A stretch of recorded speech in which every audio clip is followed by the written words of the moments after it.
Vamos a darle la bienvenida a nuestro invitado, el licenciado Melanio Paredes, un amigo de Síntesis, ex ministro de Educación y miembro del Comité Central del Partido de la Liberación Dominicana.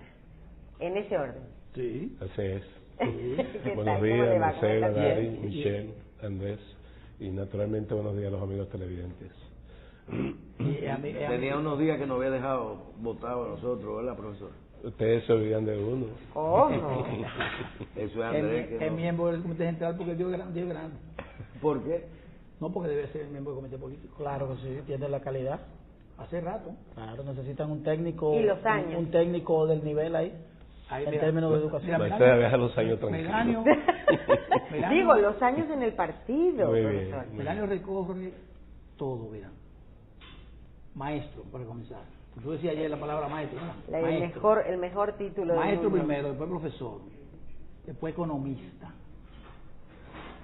experiencia de Estado, como empleado, como ministro, Infotec en los inicios, gremial de la ADP, no, espérate, voy para allá, Banco Central de la República Dominicana, funcionario del Banco Central, entonces ministro de Educación, jefe de la ADP, cuando la ADP, pues yo estoy viendo ahora muchas cosas como complicadas con la ADP, pero cuando la ADP era realmente un verdadero poder, en lo que había reivindicaciones que pedir, que buscar, ahí estaba Melanio.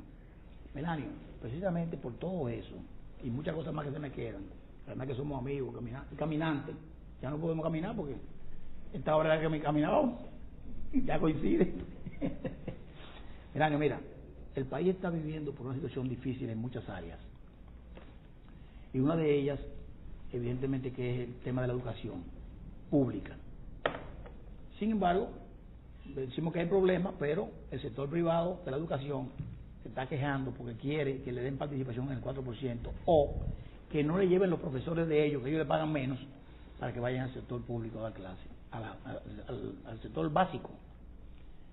Pero los profesores que ganan bien y que en los últimos 4 años o 10 años han tenido aumentos muy significativos desde la época en que usted era el presidente de la ADP, están guapos y su diligencia está muy fuera de control, me parece.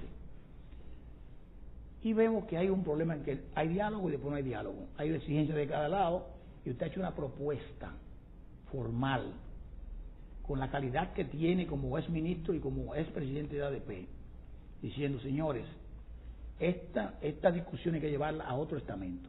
Y ese estamento es el comité del diálogo educativo que se firmó. Entonces nos gustaría que usted nos desglose realmente, por eso lo llamamos hoy, y hemos visto aquí una comunicación que usted mandó formalmente para esa propuesta, con el ánimo de superar las disidencias. Háblenos en detalle de esto. Gracias. Síntesis siempre es un espacio propicio para este tipo de discusiones. Y quiero también felicitarlo por las instalaciones. Evidentemente tenemos un estudio de televisión de primera. Muchas gracias. Y me complace estar aquí con ustedes de nuevo. Efectivamente, yo he hablado en función de que tuve los dos sombreros.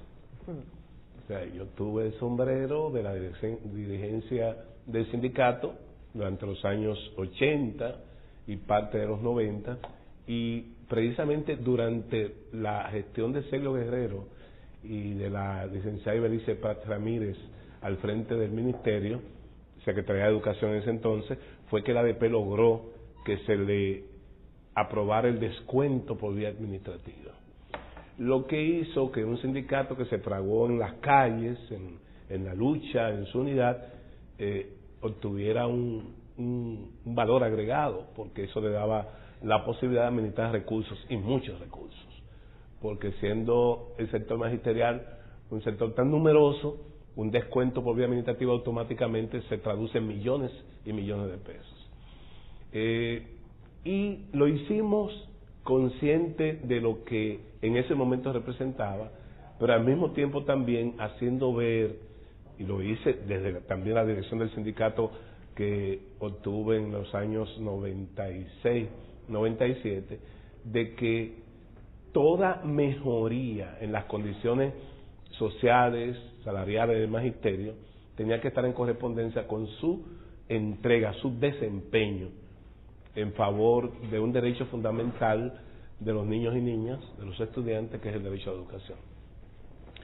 Luego ya como ministro manejé la situación, visité, he visto que en estos días el ministro dice que no ha caído, yo visité el local del sindicato y tuvimos una relación de respeto, incluso de la gestión nuestra como ministro de Educación data la primera aplicación de los beneficios por evaluación de desempeño. Se hizo en la gestión de Alejandrina Germán la evaluación, pero me correspondió a mí en el año 2008 aplicar esos incentivos, que son unos pluses en materia salarial que benefician al magisterio. Posteriormente, el 1 de abril del 2014, y por una decisión de un decreto presidencial, fuimos suscribientes del pacto educativo. Y ese pacto educativo, precisamente, en el que se produjeron consensos y disensos, plantea una serie de temas que son clave para poder entender y poder manejar el tema educativo. Convergen tantos actores en el sistema educativo, tantos intereses, que eso obligó justamente a que nos fuéramos a la elaboración de un pacto, que es uno de los mandatos de la Ley 112 de la Estrategia Nacional de Desarrollo. O sea, la Estrategia Nacional de Desarrollo plantea la necesidad de 3 pactos: el pacto educativo, el pacto fiscal y el pacto eléctrico. De esos 3 pactos, solo el educativo está vigente y fue suscrito con el auspicio decidido del Presidente de la República el 1 de abril del año 2014. Es decir, que ahora, justamente hace un par de días, cumplió ya 3 años.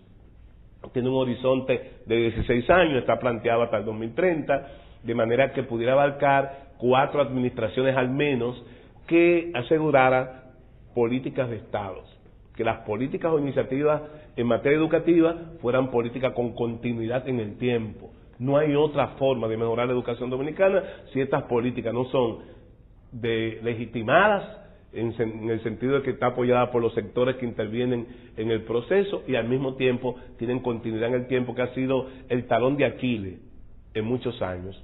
Desde mediados de los 90 estamos haciendo planeamiento estratégico en materia educativa, pero cada gobierno ha sido de alguna manera un obstáculo para que esa planificación estratégica pudiera tener resultados, porque cada quien viene con su librito. Y entonces, cuando se producen cambios inusitados, muchas veces disímiles en relación a lo que se seguían anteriormente, eso genera desasosiego, desconcierto y frustración en un sector tan amplio y complejo como el educativo. En estos momentos yo he entendido que hay una confrontación innecesaria entre el sindicato y el ministro de Educación. Inclusive vimos al ministro de Educación convocar por lo menos a 10 canales de televisión para anunciar que rompía el diálogo con el sindicato. Cosa sin precedentes. Generalmente los que rompen el diálogo son los empleados, los trabajadores, que entienden que están siendo conculcados sus derechos y se retiran como una medida estratégica o táctica. Nunca un gobierno. Un gobierno debe siempre estar abierto a la posibilidad de una salida mediante el diálogo, mediante el consenso. ¿Quién pierde o quién gana en una situación como la actual? Primero, en términos de mi gobierno, el gobierno del presidente Danilo Medina, ya son demasiados frentes abiertos. Está el tema de Brexit, que espera algún tipo de desenlace. Está el tema de la seguridad, que ha obligado nuevamente a la militarización de la seguridad, lo cual no parece novedoso. Es un esquema que se ha repetido en muchas ocasiones, el mandar el patrullaje a la calle, que no resuelve el problema. Hay que atacar el problema de raíz. Está el tema ahora del aumento al 20% de los salarios mínimos, que se hizo sin el apoyo, al contrario, con la oposición del empresariado, y se suma entonces este tema educativo que de alguna manera afecta a todo el país. En esas condiciones que yo he dicho, bueno, la plenaria del pacto educativo, donde estamos todos, está el ministerio, está el sindicato, están organizaciones y fundaciones que trabajan con el tema educativo como Educa, la propia que yo dirijo y que es responsable del ranking educativo, la Fundación Pensar y Crecer, y en esas condiciones envié la comunicación. Están las centrales sindicales, están las asociaciones sin fines de lucro. Allí está una buena representación del país y es el espacio idóneo para que esta impasse, esta diferencia entre el ministerio y el sindicato pueda tener algún tipo de vía de solución. Por eso estamos diciendo, ya ayer depositamos la comunicación bien temprano en el Consejo Económico y Social de mano de la directora ejecutiva, la señora Capriles, dado que Monseñor ha estado ocupado en otras cosas. Depositamos también la correspondencia en el Ministerio de Educación, al señor ministro, y también a Eduardo Hidalgo, presidente de la ADP, de manera que los sectores concernidos, y son fundamentales en el conflicto, puedan tomar conciencia de la propuesta que hacemos. El propio pacto educativo aborda el tema. El pacto educativo dice claramente cómo deben producirse los aumentos salariales y en qué escenario deben discutirse. El pacto educativo plantea con claridad que cualquier violación al pacto o que tenga que ver con el desarrollo de la docencia debe convocarse al Tribunal Nacional de la Carrera Docente. ¿Qué es lo que se habla ahora de castigar a... No en los tribunales ordinarios. Ok, no, claro. Seguro. Porque la propia complejidad del tema educativo obliga que y es por ley, la propia ley de educación y de estatuto del docente plantea la creación. ¿Qué manda el pacto? Que el tribunal no sea creado, y lo que plantea hace 3 años, que se revise la normativa y se establezca el tribunal de la carrera docente para ventilar las violaciones que se puedan dar en ese campo. Si no hay tribunal, ¿dónde lo van a llevar? Es que hay que crearlo. La ley establece. Porque hace 3 años el pacto y no se ha creado el tribunal. Bueno, yo lo que digo es, retomemos eso. Profesor. Aquí en cualquier decisión que tomemos, ley de partido, el problema del combate a la corrupción, tiene que ser afirmando institucionalidad. No puede ser violentando la institucionalidad, es afirmando institucionalidad, porque supuestamente estamos en un Estado social y democrático de derecho, el que plantea la Constitución del 2010. Entonces, no avanzaremos si no somos capaces de utilizar las instituciones que tenemos en nuestras manos, ponerlas a funcionar para que a través de ellas puedan devenir las soluciones. Profesor, es preocupante la situación hostil que se da entre la ADP y el Ministerio de Educación. Preocupante porque son, por ejemplo, el presidente de la ADP es miembro del Partido de la Liberación Dominicana y el ministro por igual. ¿Eso no pudiera ser un reflejo de la situación que se vive a lo interno del Partido de la Liberación Dominicana, que ha llegado al nivel de afectar la institucionalidad en términos de la educación? Hay de todo en la viña del Señor. Naturalmente, ese es un componente, ya ese también lo hemos estado atacando a nivel partidario. Aquí, en síntesis, he dicho en muchas ocasiones que es lamentable que nuestro partido, que siempre se caracterizó por ser un modelo de discusión institucional, y hoy está alejado de todo ese tipo y sobre todo hoy que estamos presentes en todos los poderes públicos, pero también en los frentes de masa, como la ADP. Es lamentable que no seamos capaces. Digo, conservador el término, que estamos presentes. El término de estamos presentes, el término es conservador. No están. No, estamos dirigiendo el término. Allá. Porque no es que estamos presentes, el PLD no está presente. No, tenemos una presencia, el PLD está dirigiendo, una presencia predominante para complacer. Bueno, pues sí. Entonces, hemos tenido dificultades. Se discute la reforma constitucional y no hay una unificación de criterios. Se discuten las observaciones, incluso no se han podido conocer las observaciones del presidente al Código Penal en relación al aborto, no se ha podido conocer. Y hemos escuchado voces de prestantes senadores nuestros diciendo que ellos están orientados por su iglesia. Si usted fue al Senado o a la Cámara de Diputados postulado por algún tipo de iglesia o denominación religiosa, usted fue por un partido. Y lo que se estila en este caso es que ese partido fije posiciones oficiales y públicas sobre los diferentes temas de la agenda nacional. Entonces, así como el tema educativo debe ser abordado en el Comité Central del Partido de la Liberación Dominicana, si se entiende que hay una diferencia de enfoque, porque ahí está el ministro de Educación, ahí está el presidente de la ADP, ahí está el titular de la Secretaría de Asuntos Magisteriales del partido, y ahí estamos 4 o 5 exministros de Educación. Y hay una presencia importante de maestros. Pero también es diputado el presidente de la ADP. También. Actualmente, miembro del Comité Central. Así es. Automáticamente. Pero hay una cosa. Yo sé que es un tema subjetivo para la respuesta. Y la pregunta puede ser fácil, pero la respuesta puede ser subjetiva. Yo veo que hay un problema en los dos lados, pero no sé cuál de los dos tiene más razón. Por ejemplo, usted habló de que cuando dirigía la ADP se establecieron los beneficios por evaluación de desempeño. Y se supone que hay una reserva en ese segmento en el ministerio con el presupuesto para esas acciones cuando se evalúan los profesores. Y el ministerio tuvo que tomar recursos de ese renglón para aumentar los salarios por una presión de la ADP. Vestido de azules, muchísima gente ahí, un tapón grandísimo ese día. Y ahora están diciendo que se vistan de azules los miércoles y los jueves y los lunes de negro, no sé, van ahí todos los días. Eso le va a agotar ahora el salario más afectado a los profesores, porque van a tener que comprar camisas de todos los colores. Pero la pregunta es, ¿cómo es posible que nosotros tengamos que aumentarle a los profesores cuando ellos les dé la gana, sin que nosotros tengamos la capacidad para evaluarlo? Lógicamente lo han evaluado, porque la calidad del profesorado es mala. No es en su conjunto, pero es mala. Y se quemaron hasta en muchas pruebas los profesores. Entonces, ¿cómo es posible que el gobierno tenga que ceder a eso?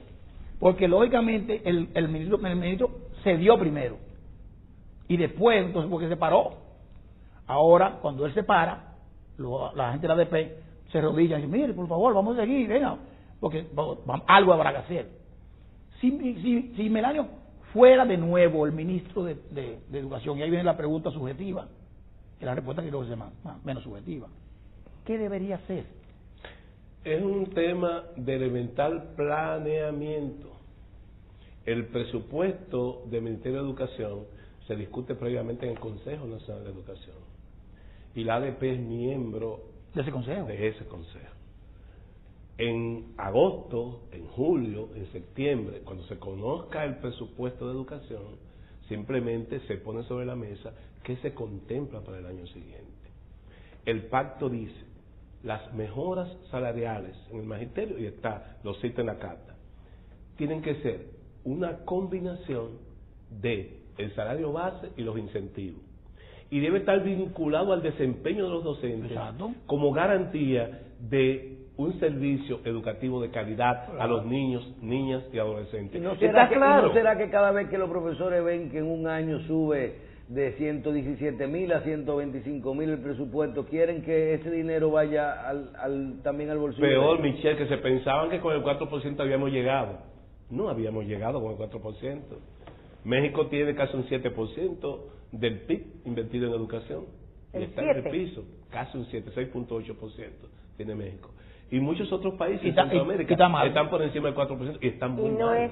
O sea, como decía Fernández, el tema no solamente invertir más, es invertir más e invertir mejor. Lo que yo le decía a mi presidente es entonces, sí, presidente, hay que invertir más, pero hay que hacerlo de manera sostenida, no apalancando como tuvimos cuatro años consecutivos con menos del 2%. Melanio, creo que hay que decir que Melanio Paredes, en función de ministro, fue muy coherente, porque de hecho dijo, no, pero un momentito, estábamos en 1.7. Así es. Y le dijo, no, pero yo creo que el problema aquí no es más recursos, vamos a saber administrarlo bien.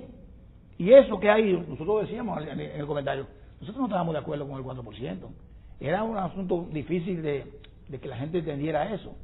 Pero es que no había forma ni siquiera de gastarlo adecuadamente. Adecuadamente. Yo decía, y estaba en el plan estratégico 2008-2012, íbamos con un aumento sostenido, y en el 2012 terminábamos con 4.10%, pero íbamos primero a un 2.5, a un 3, a un 3.5%, a un 3.5%, hasta el 4%, de manera que el programa que se siguiera en el ministerio, el programa de acciones en tareas fundamentales, fuera justificando esos incrementos, de manera que tuviésemos una inversión de calidad, que es lo que tendremos que analizar ahora.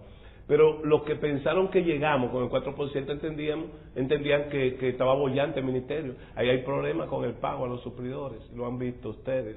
Hay demanda de muchos ingenieros de escuelas con 3 y 4 años que no han sido pagadas. Ahí hay un problema, y es el propio ministro que habla de un desorden en el sistema.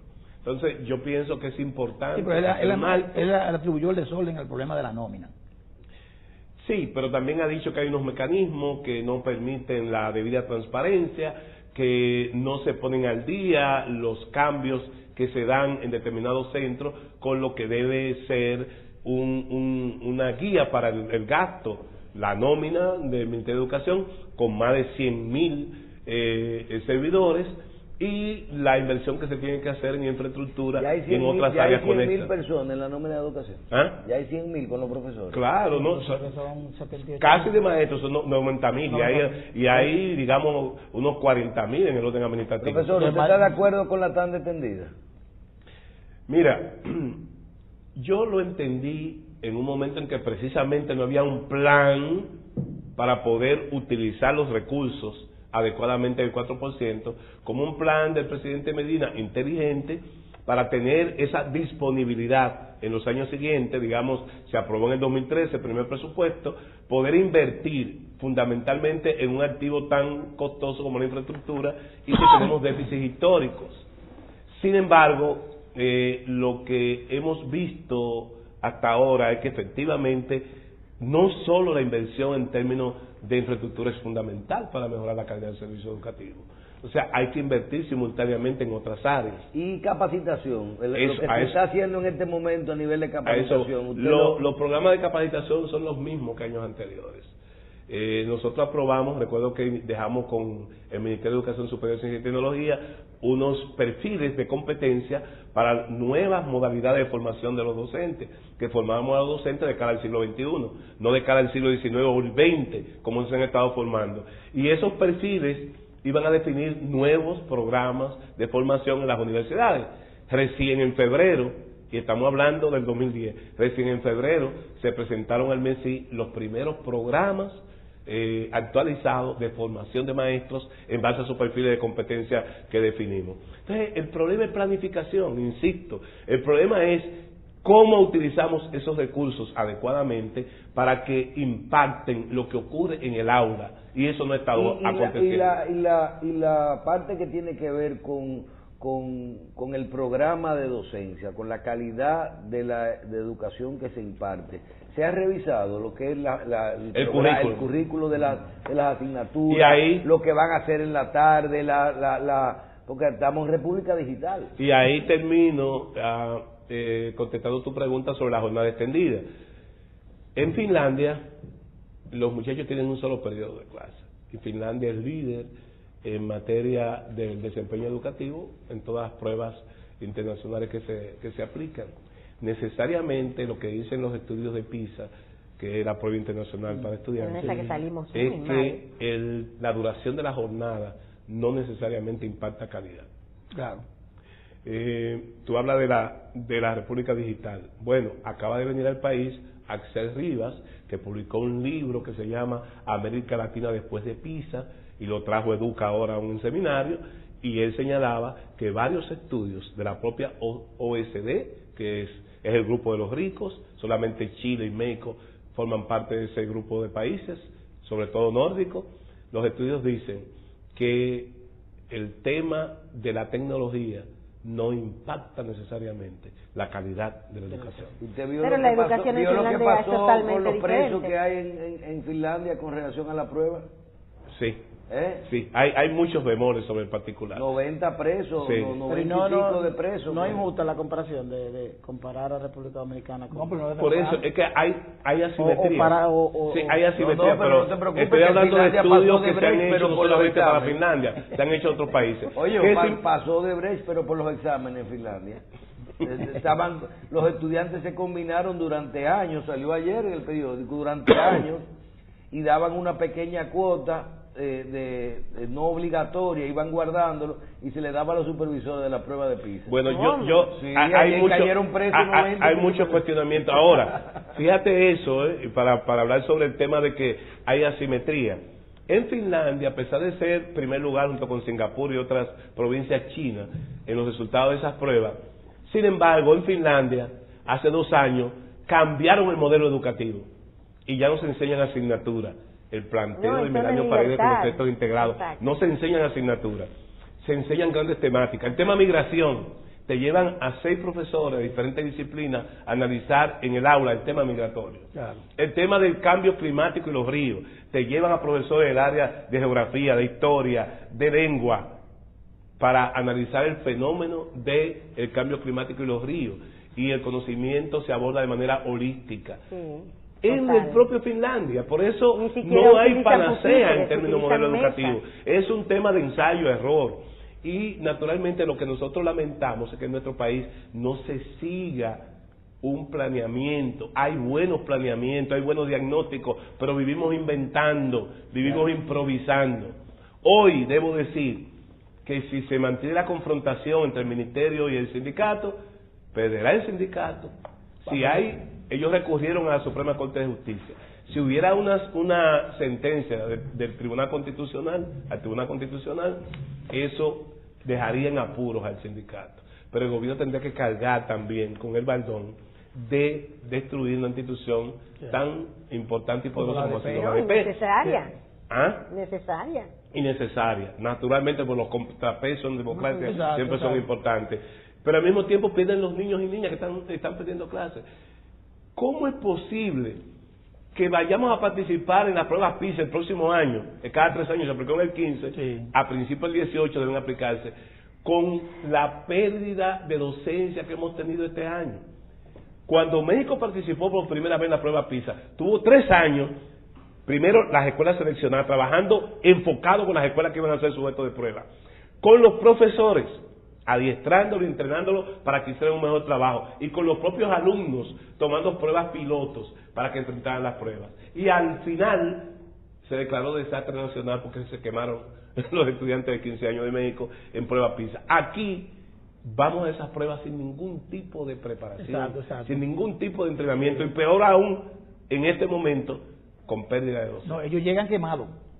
a la No, prueba. pero se dijo que se había hecho así, de esa manera, para evaluar el verdadero nivel Bueno, de, eso fue lo que de dijo el los ministerio. estudiantes. Pero- Eso es lo que dijo el ministerio. pero- y me parece bien en el sentido de saber la verdad. No, ningún bien. Puede ser una justificación. No, Nosotros- estoy hablando de la no preparación de los alumnos, cuidado. Sí, sí. De la no preparación, No preparación, para saber la realidad, Bueno, pero es que tenemos... aunque sea triste. El único país en Latinoamérica que tiene 2 décadas dando pruebas nacionales somos nosotros. Exactamente. Y las pruebas Pero nacionales... la prueba nacional se ha demostrado que no Pero tienen informaciones, pero no retroalimentan. Una evaluación sin retroalimentación no sirve para nada. Seguro. Aquí tenemos Claro, dos... el Acá- resultado acá- no se usa. acá No se lo que- usa. Me lo dijo Michelle. Exacto. Los resultados de prueba, yo lo he hecho de la fundación, he hecho análisis comparativo por escuela. No pasa nada. Acá se fomenta nada el diferente. embotellamiento Y además, de los conocimientos. el país ha participado de las 3 pruebas regionales, las llamadas pruebas YESE, Ajá. del Laboratorio Latinoamericano Sí. de Calidad de la Educación, que tiene sede en Chile.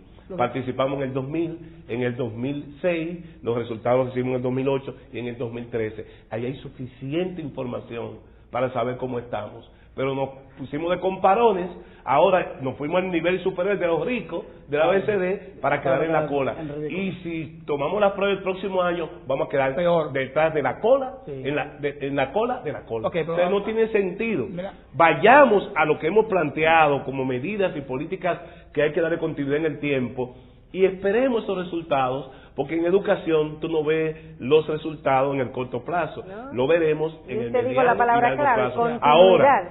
Ahora, tenemos que caminar, tenemos que seguir la ruta que nos hemos trazado y cumplir religiosamente con eso que se ha acordado. Pero por lo menos no hemos sido ni siquiera capaces de que las lecciones aprendidas nos sirvan de algo Así es. para eso. Pero vamos ahora, brevemente, la última pregunta de mi parte.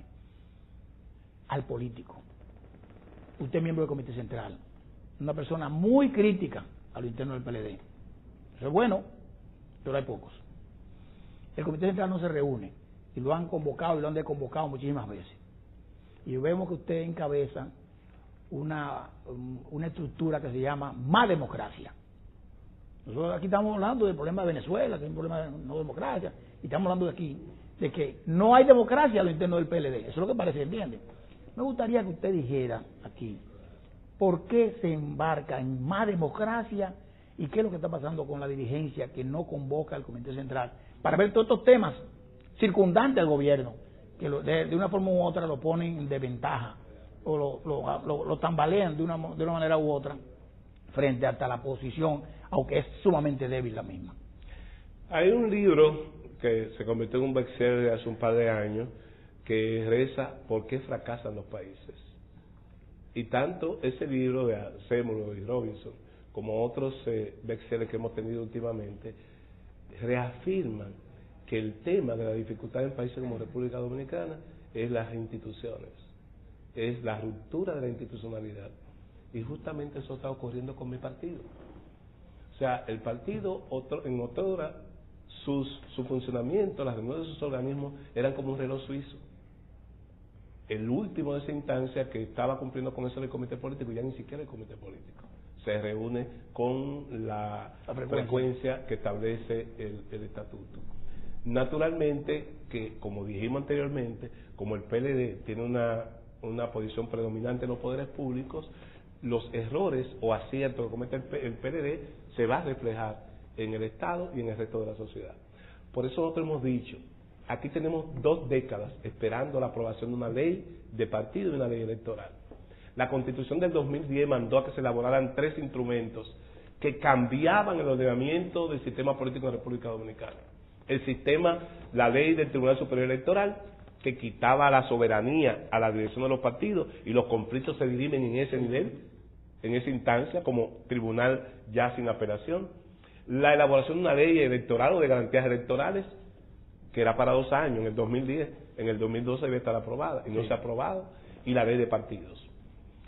Esos 3 instrumentos configuran una nueva normativa del sistema político y electoral dominicano, y no ha acontecido. Es fundamental que se haga ahora. Yo soy de los que sostengo que nuestro régimen político electoral con 50 años de duración es imposible que pueda sobrepasar el 2020 si no tenemos esos instrumentos normativos. Y eso comienza porque el PLD, que es salvaguarda de ese régimen, se empantalone, su dirigencia entienda que es un momento de cambio y se aprueben esas leyes. Como la élite de mi partido no lo ha entendido así, entonces nosotros hemos estado convocando a sectores sociales, a sectores políticos de diferentes denominaciones, para que produzcamos una presión social y en lugar de la marea verde podamos desembocar en el Congreso Nacional con una marea azul en procura de más democracia, porque efectivamente es lo que requiere este país en todos los órdenes. De manera que esperamos que esa presión que ya está dando resultados, y ustedes han visto que los nuevos dirigentes de la Junta Central Electoral se han abanderado de esos principios. Nos reunimos con ellos el 1 de febrero en un evento en la UNFU, y efectivamente allí planteamos 9 propuestas específicas que comienzan porque la Junta sea el árbitro de los procesos internos de los partidos. Segundo, porque hay una renovación periódica de la dirigencia que no excede el mandato de 4 años, el mandato presidencial que establece la Constitución. Y tercero, que el tema financiamiento de los partidos, que es el talón de Aquiles y lo que ha generado todo este escándalo de Odebrecht y la corrupción política, pueda ponérselo un torniquete. Que el financiamiento público, que es de ley, tenga control riguroso y rendición de cuentas. Y el financiamiento privado podamos utilizar los mecanismos de la Dirección General de Impuestos Internos para determinar el origen de esos fondos y finalmente su uso y los montos en las candidaturas, en las diferentes ofertas electorales. Esos son elementos que nosotros entendemos que no pueden ser soslayados a la hora de que se apruebe una ley de partido y una ley electoral. Y en cuanto a mi partido, estamos convocados el Comité Central para el 22 de abril, tercera reunión en 3 años. Las 2 anteriores, una para seleccionar el comité político y otra para proclamar a Danilo Medina candidato presidencial. Yo espero que el PLD, como fue norma durante la presidencia de Bosch, retome su propia institucionalidad, se reúna sus organismos con la frecuencia que demanda y que seamos modelo de ejemplo de ejercicio democrático al resto de la sociedad. De otra forma nos sacarán del poder y de muy mala manera. Y más en las circunstancias que estamos ahora.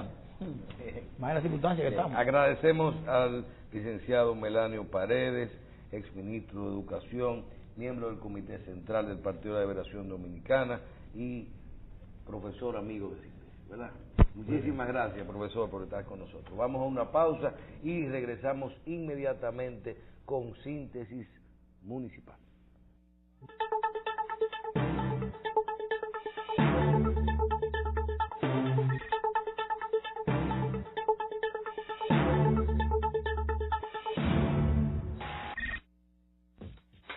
Juan de Dios, finas prendas de vestir para toda ocasión.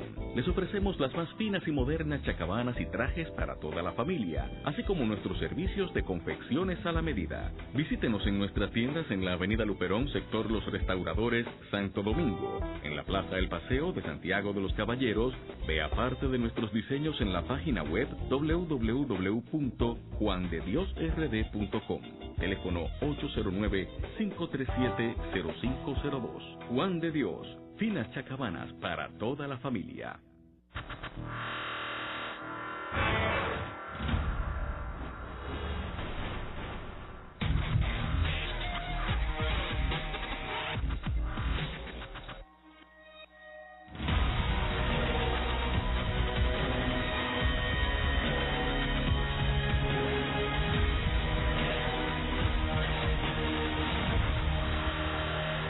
Nueva Kia Sportage 2018.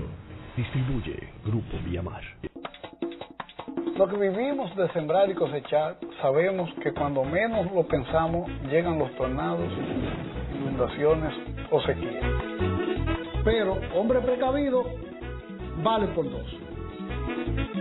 Protegemos todos los cultivos y crianzas a nivel nacional. Frutales,